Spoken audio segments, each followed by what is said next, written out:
C'est la première fois qu'il sort du silence publiquement. Gilles Tillet était l'une des victimes de l'ancien prêtre Bernard Prénat quand il avait 8 ans seulement. Un drame qu'il avait refoulé, mais au moment du procès, tout est remonté à la surface. Un an après, il a donc décidé de porter plainte pour se libérer, même si les faits étaient prescrits. Amélie Duchamp. Alors ici, on est au pied de Fourvière et on est monté cardinal de Courtrai.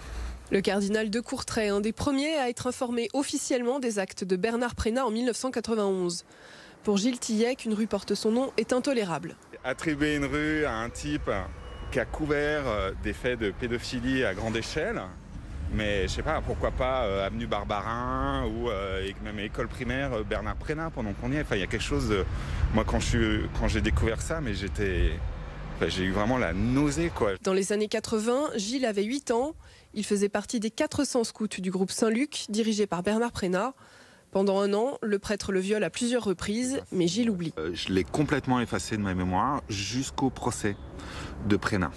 Au moment du procès, j'avais des crises d'angoisse, des crises de larmes. Enfin, vraiment, j'ai pété les plombs, quoi. Et j'ai ces scènes-là de viol qui sont remontées et qui me sont apparus clairement. Un an après, Gilles porte plainte. Il sait que les faits sont prescrits depuis 2 ans, mais il a besoin de témoigner officiellement.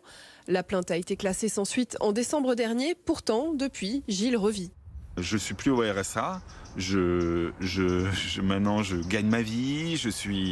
Et je pense que cette plainte, avoir compris que j'avais été violé, l'avoir accepté, avoir cassé ces cercles de culpabilité qui m'entouraient, qui entouraient ma famille, ça m'a permis d'accéder à ma vraie vie, quoi. Aujourd'hui, Gilles n'a plus aucune foi en l'Église.